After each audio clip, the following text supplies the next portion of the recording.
ہم کو منزل ہماری ملے گی، شاد دنیا آخر رہے گی، ہم کو منزل ہماری ملے گی، شاد دنیا آخر رہے گی، یہ ہے کامل عقیدہ ہمارا، یہ ہے کامل عقیدہ ہمارا، پیارے آقا بچائیں گے اس دوست کو، ہم لگائیں گے نعرہ نبی کا۔ اور حاضرین محترم، آج 17 رمضان مبارک،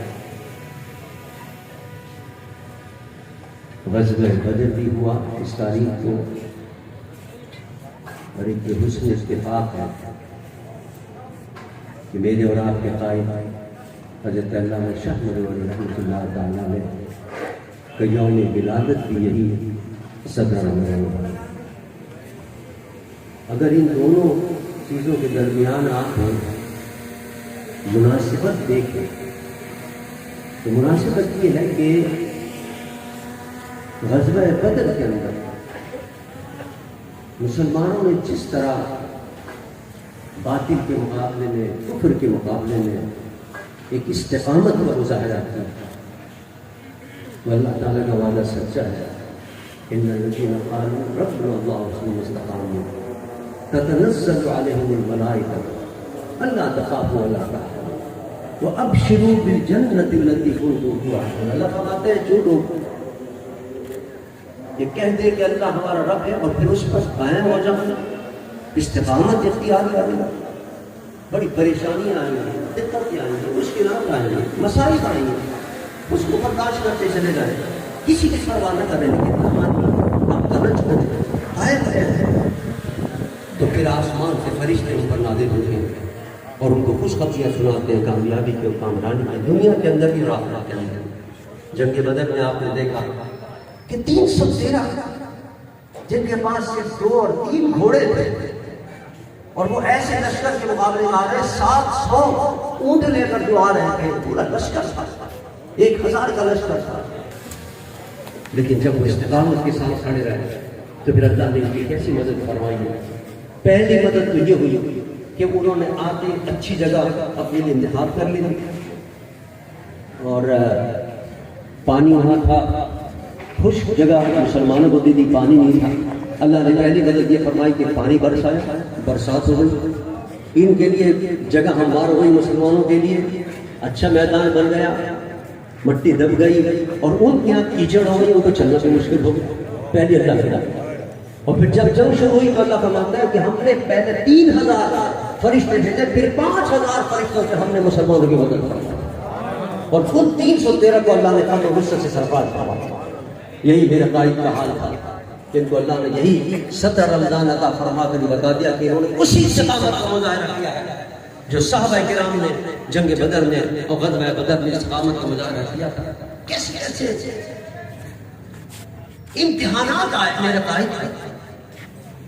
جب انہوں نے کہا کہ نہیں، لوگوں نے کہا صاحب آپ کے تو مہاجر ہیں، مہاجر کا نعرہ لگا لیا، ووٹ ملیں گے آپ کو، فرمائیے یہ تو بڑی عزت والی جگہ ہے، یہ عزت والا مقام ہے، مہاجر ہجرت کرنا مرتبے والا کام ہے، اس کو عصبیت کے لیے استعمال کرنا اور ایک دوسرے کو اس کے نام پر مارنا، قتل عام کرنا، اسلام اس کی اجازت نہیں دے۔ میرے آقا صلی اللہ علیہ وسلم نے فرمایا حجۃ الوداع کے موقع کہ آج تمام عصبے پہ میں نے اپنے پاؤں تلے رون دی، کسی عربی کو عجمی پر، کسی عجمی کو عربی پر کوئی فضیلت حاصل نہیں، اگر ہے تو صرف تقوی کو فضیلت حاصل ہے۔ تو یہ استقامت کا میرے آقا قائد نے مظاہرہ فرمایا، تو آپ نے دیکھا مسائل بھی آئے، مشکلات بھی آئیں، گولیاں بھی آئیں۔ یاد ہوگا آپ جب ہم الیکشن لڑ رہے تھے زمانے کے اندر، میں گاڑی چلاتا تھا، قائد ملت اسلامیہ میرے پاس دائیں طرف بیٹھے وہ کرتے تھے، جس گلی سے گزر رہے ہیں وہاں سے پتھر آ رہے ہیں، اینٹیں آ رہی ہیں، گولیاں آ رہی ہیں، گاڑیاں آ رہی ہیں، لیکن قائد نے کوئی پرواہ نہیں، لوگوں نے کہا آپ کو ووٹ نہیں کریں گے، انہوں نے کہا کوئی پرواہ نہیں، ووٹ ملے نہ ملے، لیکن حق کا دامن نہیں چھوڑیں۔ یہ جو عصبیتیں پھیلائی جا رہی ہیں، مسلمان کو مسلمان سے لڑایا جا رہا ہے، اسلام اس کی اجازت نہیں دیتا۔ آپ سیاست کریں گے، سیاست کا مطلب یہ تو نہیں کہ آپ ایک دوسرے کا گلا کاٹنا شروع کر دیں، لیکن یہ سیاست اس کے اوپر اپنی شہادت چمکائی گئی، لاشوں پر شہادت چمکائی گئی، ہار کا گوارا کر لیا. اس وقت ہمیں کوئی چیز نہیں ملی، ہمیں کوئی پرواہ نہیں تھی، لیکن جب استقامت کا مظاہرہ کیا اور حق پر اڑے رہے، ڈٹے رہے، تو پھر اللہ کی مدد آئی. آپ نے دیکھا سن 2002 کے اندر یہ تو عروج پر تھے، یہی اذیت پھیلانے والے، لیکن حیدرآباد کے اندر بھی شکست ہوئی ان کو، اور کراچی میں بھی ان کو شکست سے دو چار ہوا. اللہ تبارک و تعالیٰ نے اسلام پسند قوتوں کو فتح و نصرت سے سرفراز کیا. اسمبلی کے اندر اسلام کا نام لینے والا ایک آدمی پہنچنا مشکل ہوتا تھا، لیکن یہ اللہ کی مدد نہیں تھی اور اللہ کا وعدہ سچا نہیں تھا کہ ایک نہیں 70 کے قریب اسلام پسند قوتیں وہاں پہنچی ہیں، اور 70 کے قریب قومی اسمبلی کے ممبر منتخب ہو کے پہنچے قومی اسمبلی میں. ایک عجیب منظر نظر آتا، ایسا محسوس ہوتا جیسے ہم کسی دینی محفل کے اندر بیٹھے تھے، سب علماء بیٹھے ہوتے تھے. یہ استقامت آج بھی سبق یہی مل رہا ہے ہمیں اس ملک کی حالات کے اندر بھی، کہ ہمیں حق کا دامن ہاتھ سے نہیں چھوڑنا، نظام مصطفیٰ صلی اللہ علیہ وسلم کی جدوجہد کرنی ہے. اس وقت جو پاکستان کے حالات ہو رہے ہیں اور جس طرح اداروں کو آپس میں لڑا دیا گیا، ادارے آپس کے اندر لڑ رہے ہیں، اس سے بڑی بدبختی کیا ہوگی؟ پاکستان میں آج تک ایسی صورتحال کبھی نہیں ہوئی تھی جس طرح آج ہو رہی ہے. ادارے آپس کے اندر لڑتے ہیں، مذاق ہے پورے دنیا کے اندر پاکستان کا. یہ مقدس ادارے تھے جو فیصلہ کرنے والے تھے، وہ ان کے لیے خود آج فیصلے کی محتاج ہے.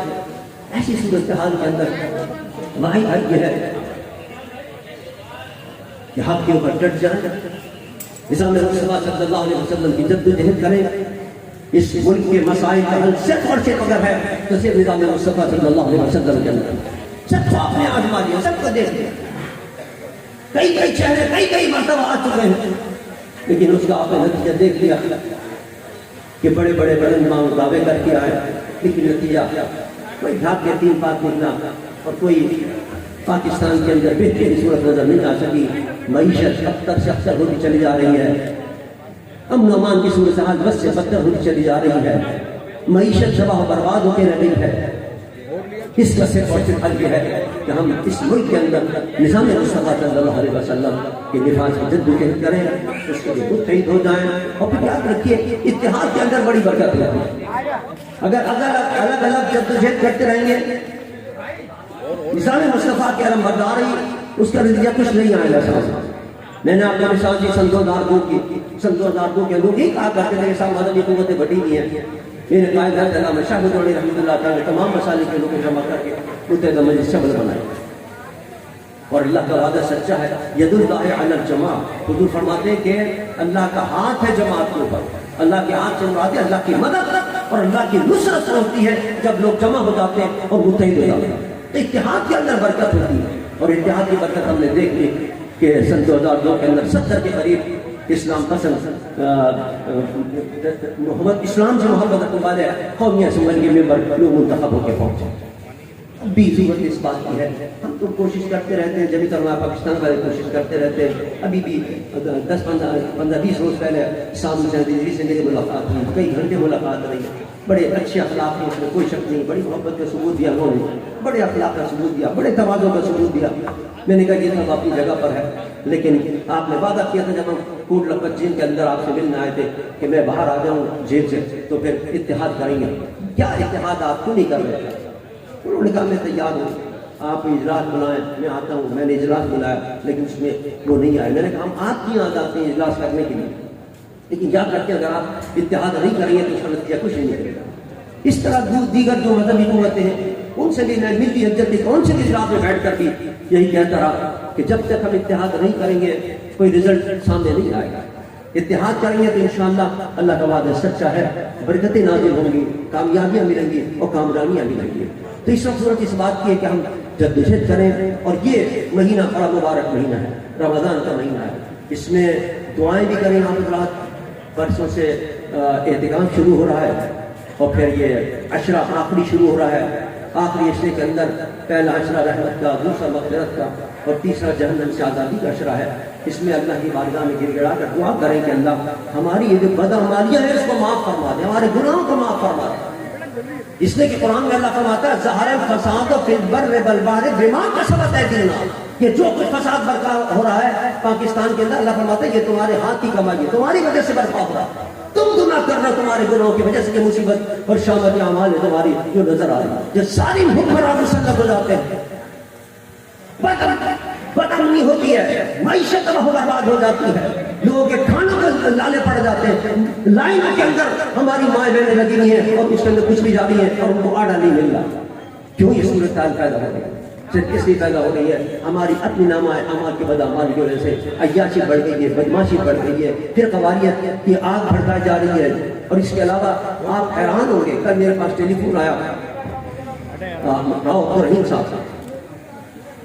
ایک لیگل انہوں نے ایک فورم بنایا ہے تحفظ ناموس رسالت کی، انہوں نے انکشاف کیا کہ یہ جو پورن سائٹ ہوتی ہیں، ان پورن سائٹ کے اندر یہ اسلام کی توہین کی جا رہی ہے، اس کے ذریعے اسلام کی توہین کی جا رہی ہے۔ انسان کی جو اعضاء ہیں، نازک اعضاء جن کا نام دینا مناسب نہیں، ان اعضاء پر معاذ اللہ حضور کا نام لکھا جا رہا ہے، اللہ کا نام، قرآن کے نام اور قرآن کی آیتیں لکھی جا رہی ہیں، اور پھر جناب توہین کی جا رہی ہے۔ اب یہ کہتے ہیں ہم نے کیس کیے ہیں، 8-11 آدمی تو پکڑے جا چکے ہیں، اب تک 180 پر تو کیس چل رہا ہے، اور ایف آئی اے نے جو تحقیق کی ہے وہ تحقیق سے یہ ثابت ہوا ہے کہ تقریباً 4 لاکھ پاکستانی اس کے اندر ملوث ہیں، 4 لاکھ پاکستانی، اور یہ کہتے ہیں یہ ان کی تحقیق ہے، ہماری تحقیق تو یہ 10 لاکھ لوگ جو ہے وہ تقریباً اس کے اندر ملوث ہیں۔ تو لہٰذا ہمیں چاہیے کہ ہم کیا نام ہے ان چیزوں کی طرف بھی توجہ دیں، اپنے بچوں کو اس سے روکیں، ان پورن سائٹوں سے۔ اگر کسی کو پتہ چل جائے تو اس کو چاہیے کہ وہ فوری اطلاع کرے اور ان سائٹوں کو بند کروائے، ان کو پکڑوائے، ان کے اوپر مقدمہ قائم کرے کہ پاکستان کے اندر یہ حضور سارے کے فیصلے سازشیں کر رہے ہیں۔ یہ مہینہ بڑا مبارک مہینہ ہے، دعا کر رہے ہیں اللہم صلی علی سیدنا مولانا محمد وعلی۔ رمضان کا مہینہ گزر رہا ہے، تیری رحمتیں رک رہی ہیں، پٹ رہی ہیں، اللہ ہمارے دامن کو مالامال کر۔ اے اللہ اس رمضان کی مبارک ساعتوں کے صدقے اے اللہ پاکستان میں اسلام کا بول بالا کر دے، نظام مصطفیٰ کا بول بالا کر دے۔ اے اللہ یہ ملک تیرے اور تیرے محبوب کے نام پر حاصل کیا تھا، اس ملک میں اپنے پیارے محبوب کا پیارا نظام نافذ کر دے۔ ہم جو جمعیت علماء پاکستان والے ہیں اور جو مذہبی جماعتیں اس ملک میں نظام مصطفیٰ کے نفاذ کی جد و جہد کر رہی ہیں، اے اللہ ان کو کامیابی عطا فرما، غیب سے ان کی مدد فرما، اور پاکستان میں اسلام کا بول بالا فرما، نظام مصطفیٰ کا بول بالا فرما۔ اے رب کائنات اس رمضان کی رات ساعتوں کا صدقہ ہمارے اندر جو بدعمالیاں پیدا ہو گئی ہیں اللہ ان سے ہمیں نجات عطا فرما۔ اے اللہ ہمیں نمازیں پڑھنے کی توفیق عطا فرما، رمضان کے روزے رکھنے کی توفیق عطا فرما، فحاشی عریانی بدکاری سے بچنے کی توفیق عطا فرما، ہمارے حکمرانوں کو توفیق عطا فرما کہ وہ اس قسم کی سائٹیں بند کریں کہ جس کے ذریعے فحاشی عریانی کی اشاعت کی جا رہی ہے، توہین رسالت کا ارتکاب کیا جا رہا ہے، توہین اسلام کا ارتکاب کیا جا رہا ہے۔ اے اللہ پاکستان پر رحم فرما، اے اللہ ہمارے فلسطینی بھائیوں پر کرم فرما، کس طرح یہود و نصارہ ان پر ظلم کے پہاڑ توڑ رہے ہیں، پھر فلسطین کے اندر بھی رحم فرما۔ اے اللہ ہندوستان کے مسلمانوں پر بھی رحم فرما اور ان پر بھی اپنے کرم کی بارشیں فرما اور وہاں بھی اسلام کا بول بالا فرما۔ ان اللہ ملائکتہ یصلون علی النبی یا ایھا الذین آمنوا صلوا علیہ وسلموا تسلیما۔ اللهم صل علی سیدنا ومولانا محمد وعلی آل سیدنا ومولانا محمد بعدد كل ذرة مئة ألف مرة۔ سبحان ربک رب العزة عما یصفون وسلام علی المرسلین والحمد للہ رب العالمین۔